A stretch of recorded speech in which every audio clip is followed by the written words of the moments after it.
Good afternoon, everybody. How are you doing today? Welcome to Lunch Break with the Rabbi at 1 p.m. Today we're going to be discussing Ethics of Our Fathers. Ethics of Our Fathers, Chapter 5. We're going to be doing sporadic parts of Ethics of Our Fathers, looking at different issues of how we can behave beyond the letter of the law. As we usually do on our Thursdays, we discuss Ethics of Our Fathers. Tomorrow, Friday, we will continue with the Torah reading of the week, the Torah reading of Rabbi, and especially talking about our,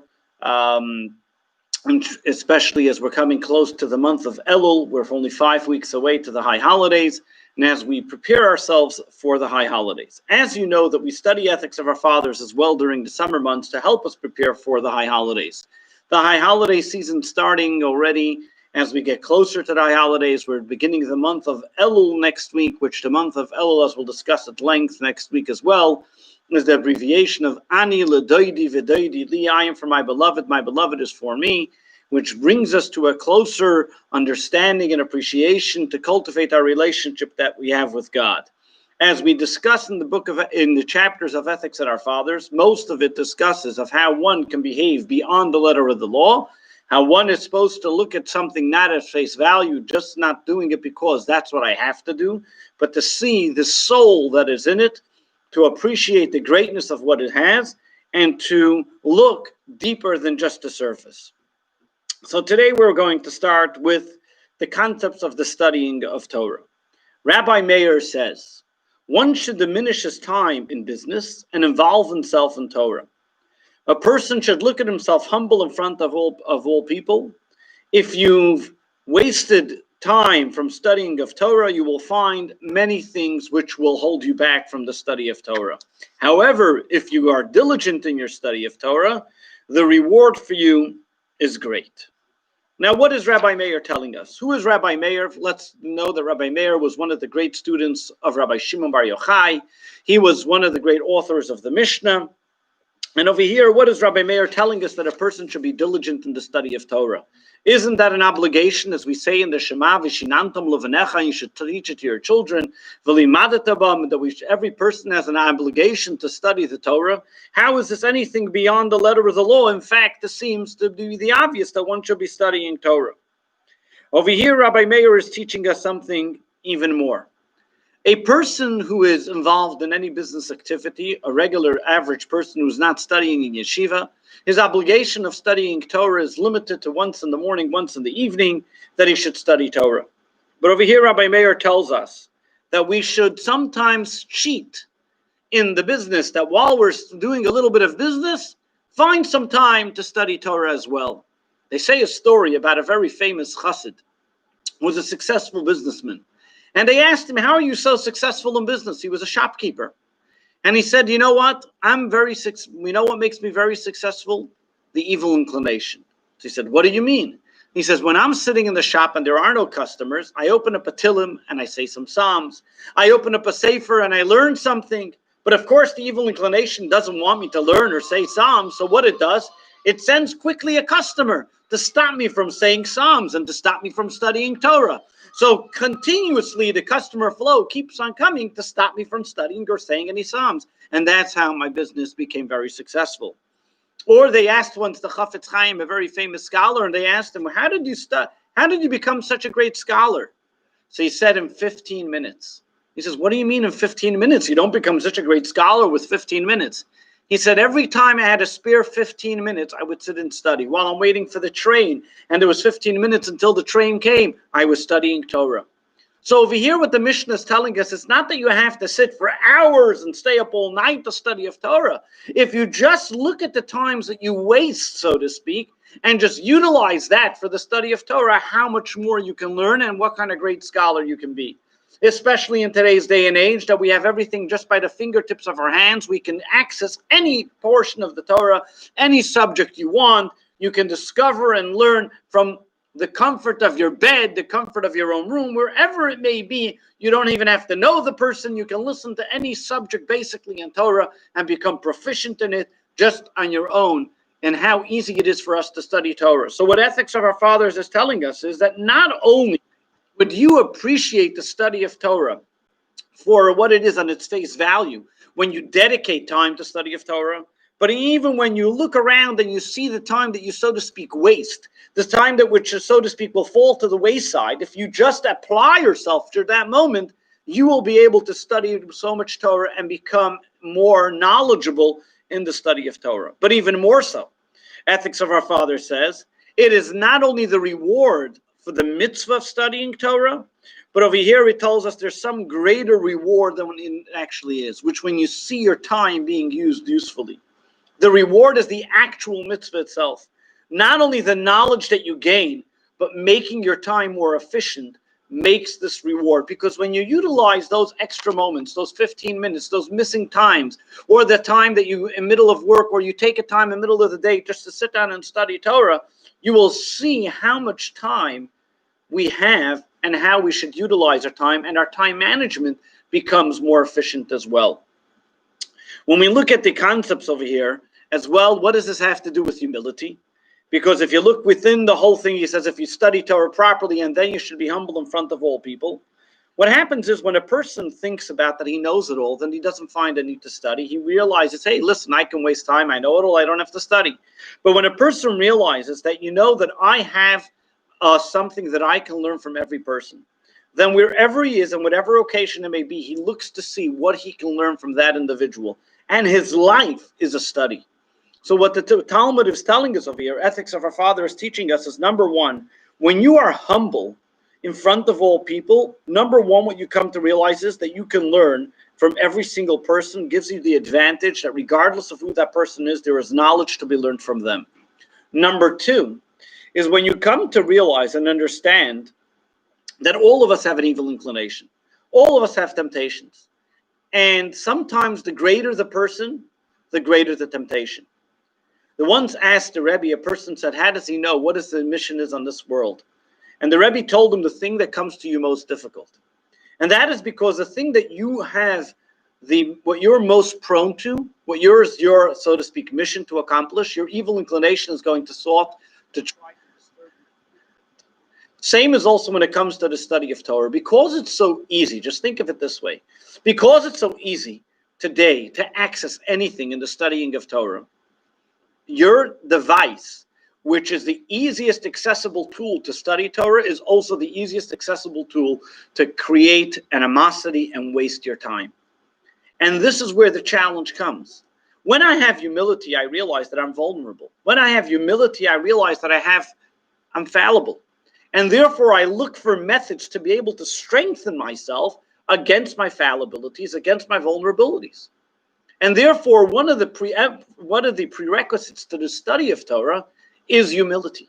Because the moment I don't have humility, I'm egotistic, I don't think I need to study anything, I have it all, I know already, I've reached my plateau and I'm done.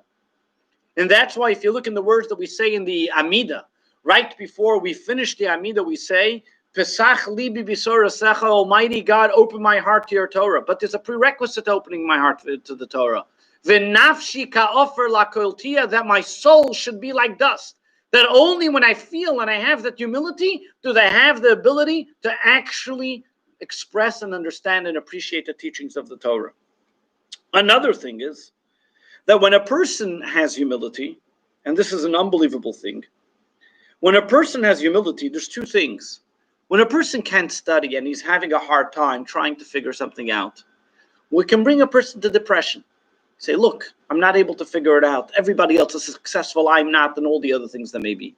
And then we start creating all these self-proclaimed problems that we may have, and therefore we fall into a level of depression or upset and bitterness about our situation. Why is that? That comes from ego.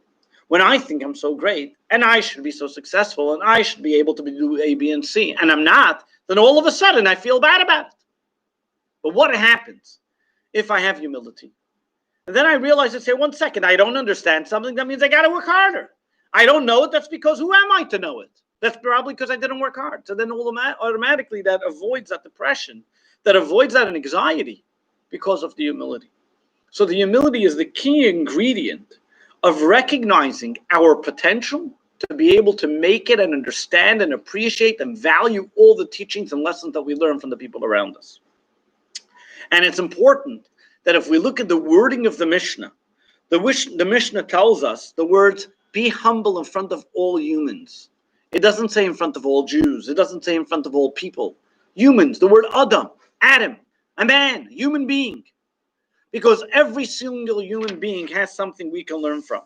Every single human being has something that we can do and take it to heart and say, not to be upset or depressed and say, why am I not like them? But on the contrary, I have something that I can learn from all those two people. And here we come to something at the end of this chapter. A very interesting phrase that the author of the Mishnah tells us at the end of the chapter.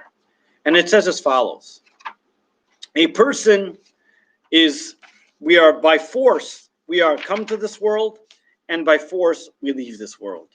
Meaning, al korchach atachai, al korchach atameis. By force we are born, and by force we leave this world. Which seemingly the two of them are a contradiction. If you were forced to come into this world, so then why don't you want to leave this world? If it was you had no interest in being here in the first place. And if you did have an interest in being here in the first place, why would you want to leave this world? And over here, the author of the Mishnah taking the Hasidic and explanation of why a soul comes into this world. The purpose of why a soul comes into this world is in order to achieve and accomplish the goal that God has set for them. While they're sitting on high, basking in God's glory, the soul doesn't want to come into this world. Only after the soul descends and realizes and understands the appreciation of what it can accomplish, does the soul then come to realization its purpose of being and why it should come into this world. So therefore, at the beginning, while the soul is basking in God's glory, it doesn't want to come into this world, and therefore, so to speak, it's forced to come in the world.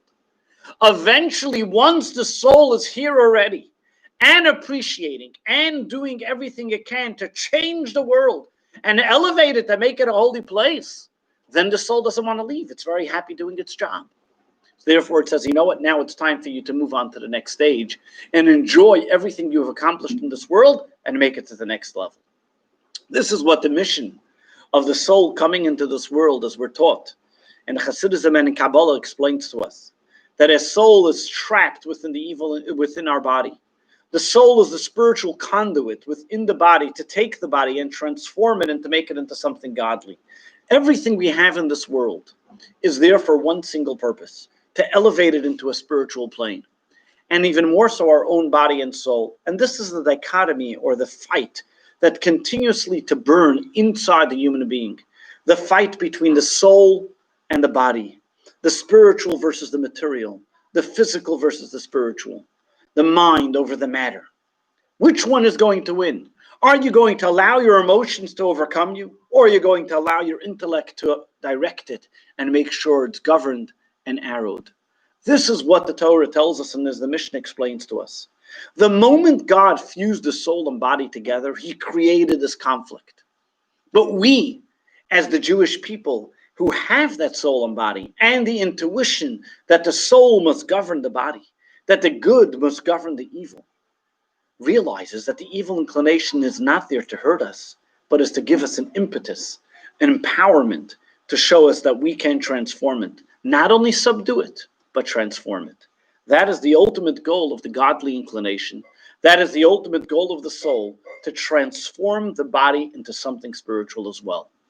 Once the soul has finished its task in this world, it has transformed the body, then the soul can go on high and bask in the reward of that it gets for whatever the accomplishments that it did in this world. So before the soul comes into this world, it doesn't appreciate the greatness. Once it comes into this world and it sees the potential of what it can do, it never wants to leave. It is always so happy with what it's doing. And only ultimately do we show and say, now if you've done your job, you can go on high and enjoy your reward. It is our task and duty that every single day we thank God when we wake up. Moda ani lefanecha. Thank you, God, for returning my soul. Thank you, God, for giving us that ability to carry on that mission of the fusion in body and soul, that in tandem together, don't beat up the body. The body has to be healthy. The soul has to be healthy. As once the great Rabbi said, a small hole in your body creates a gaping hole in your soul. We need the body and soul to be healthy, that they both together can work in tandem, making this world a holy place, making our body a holy temple, and creating a beautiful oasis of spirituality, making this world God's home. Thank you for tuning in. Wishing you the very best for a wonderful day. Looking forward to seeing you tomorrow. Lunch break with the Rabbi at 1 p.m. where we'll be discussing the upcoming weekly Torah portion. God bless you. Have a great day.